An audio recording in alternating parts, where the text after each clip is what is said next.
As you can tell, today's message is called gossip. And if you emphasize the S's, even the word hisses, gossip. And the text of the lesson is taken from James chapter 3, verses 7 through 8. I will tell you that a form of this lesson I shared with you probably 6 years ago. I had a pretty busy week this week, and for whatever reason, I couldn't think of any original thoughts to share with you. And so I kind of took this lesson and kind of repackaged it a bit. Plus, some of the older lessons from time to time I might bring back just simply because now we'll have it on audio and video so that other people can benefit from these messages as well. James chapter 3, verses 7 through 8. All kinds of animals, birds, reptiles, and sea creatures are being tamed and have been tamed by mankind. But no human being can tame the tongue. It's a restless evil. It is full of deadly poison. And as I mentioned a moment ago, gossip, even the word hisses at us.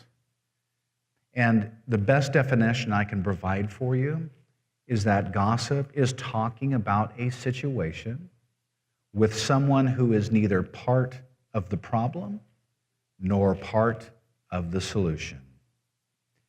And gossip is everywhere. You'll get it on your texts. You'll get it through Facebook. You'll get it through Twitter. You'll get it on Snapchat. It is virtually everywhere. But the thing is that gossip is nothing new. It's just we receive it a lot more quickly these days than we have in the past. Gossip has been around since really the beginning of time. Even when Satan was tempting Eve. Well, God didn't say this, did he? So it's been around since creation. And its list of victims is virtually endless. Now, I will tell you that the book of Proverbs has a lot to say about the subject. And I'll give you just a few verses. For instance, Proverbs chapter 16, verse 28. A troublemaker plants seeds of strife. Gossip separates the best of friends. Proverbs 18, verse 21. The tongue can bring death or life, and those who love to talk will reap the consequences. And finally, Proverbs chapter 20, verse 19, a gossip goes around telling secrets, so don't hang around with chatterers. And those are just a few of the Proverbs' many truths. But I will tell you that the Hebrew language that's used in the Proverbs actually employs two different words for the word gossip. The first one is rakel, and it means to spy, or a person who is an informer. The second word that's used is negran, and that means to be a whisperer or a backbiter. But both of those words describe the exact same person. It is someone who specializes in saying nothing in such a way that it leaves practically nothing left unsaid. Think about that. A gossip is a person who specializes in saying nothing in such a way that it leaves practically nothing left unsaid. And the book of Psalms has a lot to say about the word gossip as well. The interesting thing about the Psalms is that its choice of words is much different than in Proverbs.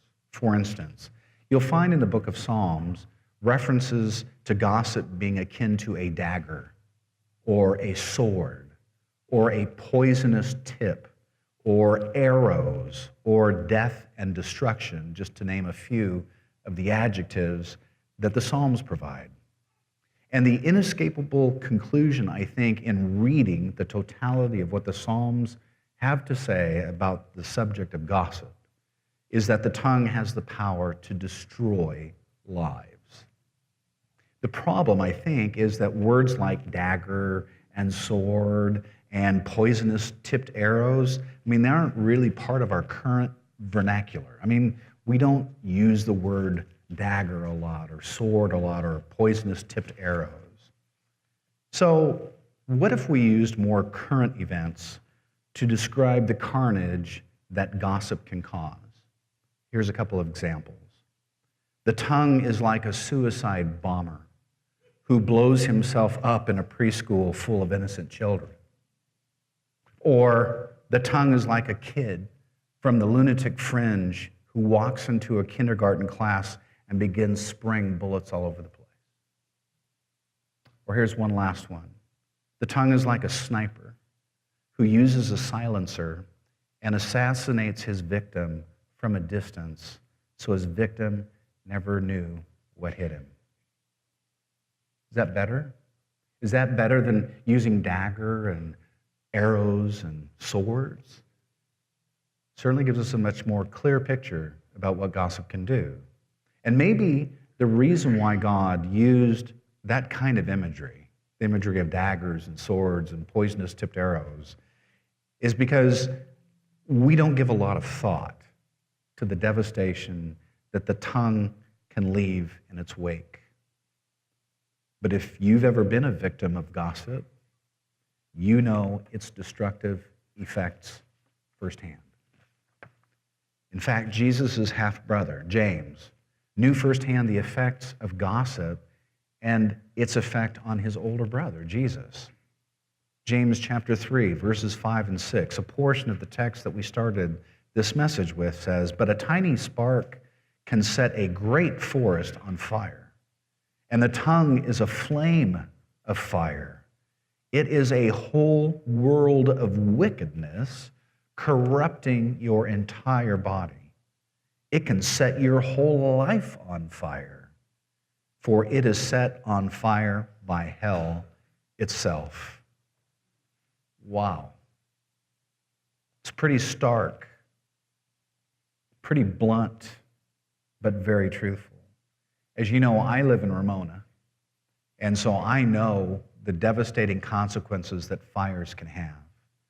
And I know that the two major fires that we've had, one in 2003 and one in 2007, the latter destroying hundreds of homes as it marched out toward Miramar, what used to be Naval Air Station, now it's the Marine Corps base, and it literally jumped over the freeway. That fire in 2003 was started by two hunters who had gotten separated from one another, and one panicked, wanting to try and find where his friend was, so he shot a flare up into the air to try and locate his friend. Unfortunately, when the flare came to the ground, it was still hot, and the ashes then sparked what was the Cedar Fire in 2003. The Witch Creek Fire in 2007 was sparked because of Santa Ana winds blowing down some power lines. And the power lines hit the ground, struck some rocks, created some sparks, and off it went. So I personally know of the destructive effects that fires can have. They cause massive destruction. And like a movie trailer for a bad horror flick, James says that the tongue can set your whole life on fire since it's set on fire from hell itself. You know, sadly, gossip wouldn't gain any traction if it didn't have an audience, right? So I want to share with you a few folks that you might want to avoid, especially in a church context, so that you don't become part of that audience, part of that crowd. The first type that I want to share with you is what I call the prayer request gossip. Now, this is the person who, when prayers are requested, says something along the following. You know, poor Don has been on my heart lately. I saw him last week. I think he was coming out of that adult video place, the F Street bookstore. And I just couldn't believe my eyes. I mean, his family is falling apart, and he's hooked on cocaine. I think he could really use our prayers right about now. Touching, right? Really touching. But prayer is neither the time nor the place to share information that others don't need or even want to know. You know, God knows, and that should be enough. Now, the next type of gossip is the bless their heart gossip. This is the person who has something really mean to say, but doesn't want to appear like they're actually gossiping. So what they do is they punctuate their comments with, bless their heart. And here's an example. You know Bill? Well, his wife left him because he ran up their charge cards behind her back. And then, to make matters worse, I can't believe I'm telling you this, but I heard he got fired from his job and didn't even bother to tell her. Bless his heart, he's trying as hard as he can.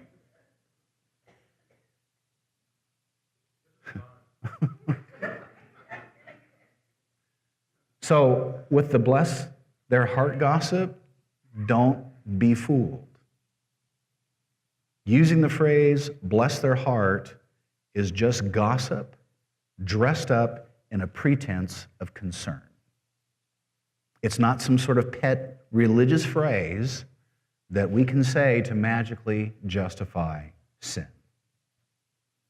Now, the third type of gossip is what I call the chit-chat gossip or the news flash gossip. This is the person who just loves to talk because, well, they just love to talk. It's kind of like an occupation for them. So while some of us go to work, gossips talk for a living, especially the chit-chat gossips or the newsflash gossips. They say something like this: did you hear that Frank's parents are fighting again? Or did you hear about Joanne? Her marriage is really struggling. Or I hear Shauna is pregnant. They talk about their neighbors. They talk about the grocery store clerks. They talk about the auto mechanic. They talk incessantly. And even worse, the newsflash gossip isn't particularly concerned about the accuracy of the information that they're sharing. They just feel that it's their duty to inform regardless of whether it's true. That's what they're calling fake news today. Now, the last gossip I want to talk to you this morning about is called the I'm just telling you the truth gossip. It's kind of the macho form of gossiping. I'm just telling you the truth here. This is the person who says something like, well, I'm just telling you the truth. If they didn't want anybody to know, they wouldn't have said anything, right? Well, just because something's true doesn't mean you have their permission to share it with others. Because whether it's true or not, it's still potentially harmful or hurtful. And if the gossip is simply trying to be the first one to share some juicy little tidbit, their motives are bad, and they shouldn't be sharing the information, period. Now, apparently, the church in Ephesus was having a problem with gossip. And here's what Paul had to say in Ephesians chapter 4, verse 29.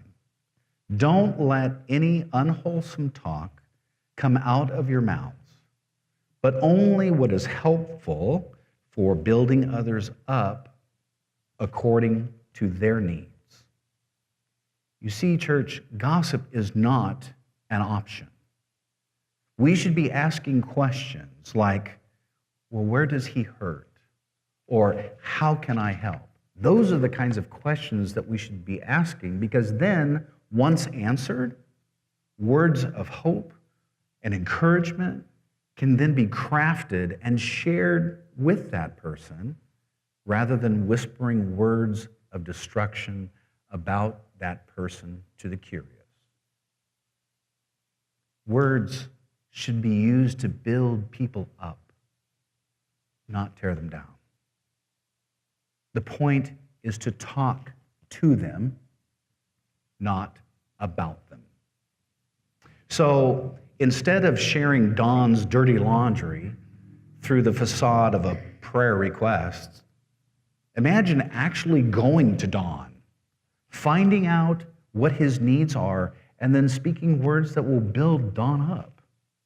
Or instead of blessing his heart while leaving his reputation in a smoldering ash heap, how about going to Bill and offering him some hope instead? And instead of just telling the truth about someone, how about just giving it a rest?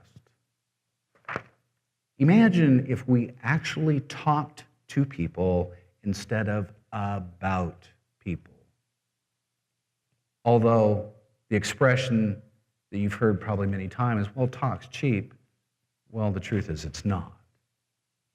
The fact is that loose talk can change a life forever, and not necessarily for the good.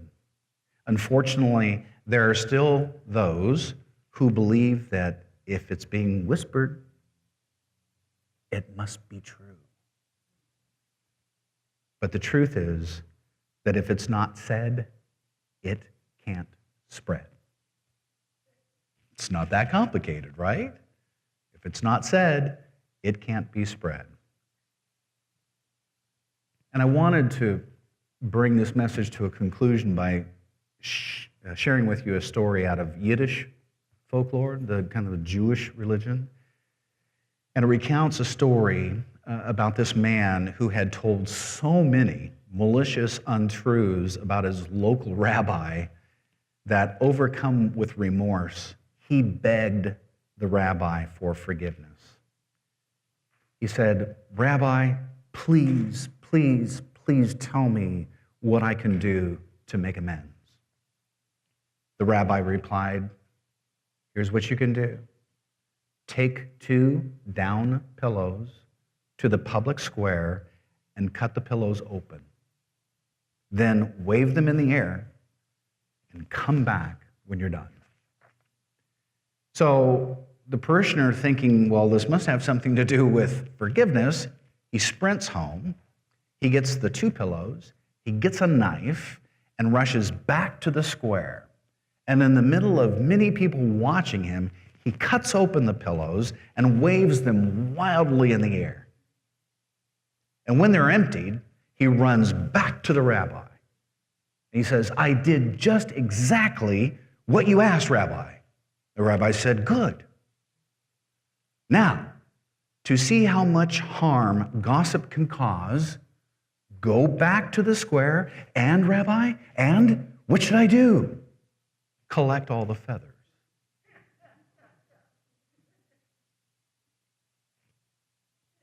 That's the harm that gossip can do. You see, gossip maims without killing and gathers strength with age. The more often it's quoted, the more it's believed. It has no name, it has no face, and the harder you try and track it down, the more elusive it becomes. Its name is gossip. And the question, church, is, what's yours? Moo? Okay, thank you. So, church, it's easy to get caught up. I mean, you cannot go to a grocery store and not see the National Enquirer and all these other magazines that usually, to avoid getting sued, have just enough truth in it, but take that truth and then spread it in such a wild, grandiose way that it causes the reader to come to some reasonable conclusion which the National Enquirer wants you to reach, which is typically to find out what happened in the sequel to the next week's magazine on the sale rack. It's for money. But unfortunately, we get caught up in this because as human beings, there is something about us that says, I know my life is bad, but it's not as bad as that person.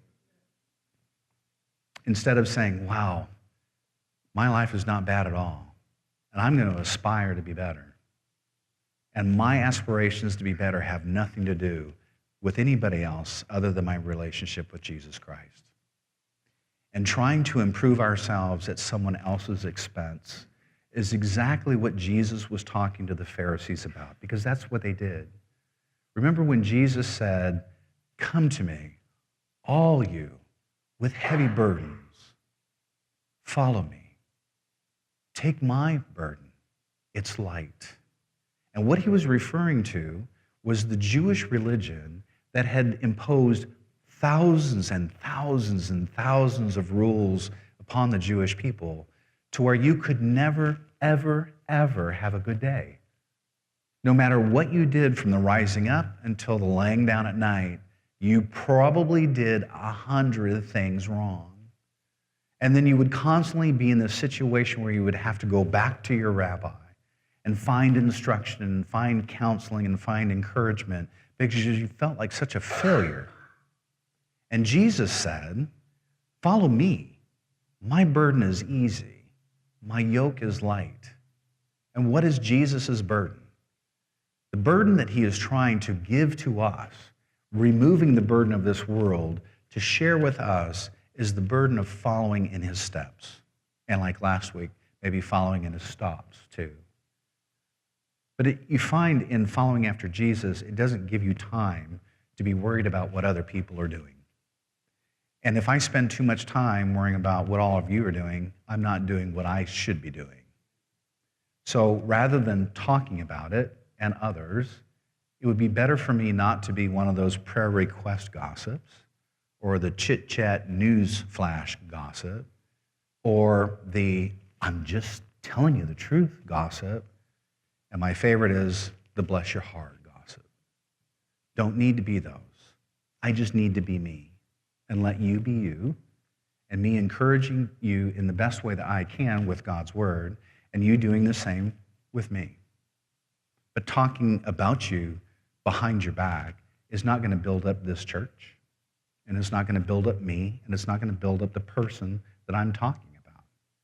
Remember, the best definition that I can find for gossip is talking about a situation with neither the person who the situation is about or a person through whom the solution can be reached. And if we would just involve ourselves in the things that concern us and relate to each other in that way, we'd avoid this whole gossip kind of thing. So I hope this has been encouraging to you. I'm not suggesting that this church has a problem with gossip, but I know churches do. The church in Ephesus did, and I'm not so certain that Oak Hill is insulated from having that kind of problem. But we've been a family for so long that I think it's not really happening that much here. But it's also a good reminder, because it's not just your church family. It's what you say at work. It's what you watch on TV. It's what you repeat to a spouse or to a friend about some other set of circumstances. Because gossip is just as inappropriate in those circumstances as it is in your own church family. So hopefully you'll be encouraged this week. Catch yourself at some point in time in which you're not part of the problem and not part of the solution, then just leave it. Let it go. And move on.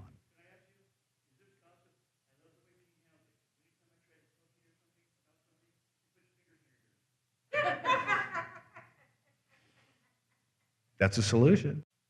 No, that wouldn't be gossip. Because you're not tearing down Jean. You're just you're simply suggesting that she has an approach. And maybe it's just not gossip. Maybe she just thinks you're talking too much.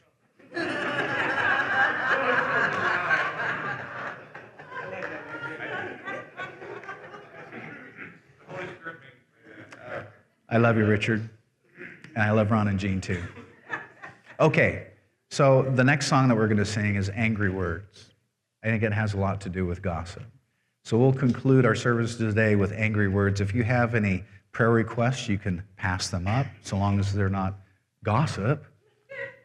And we'll pray over those things, then we'll be dismissed. Let's stand and let's sing, please.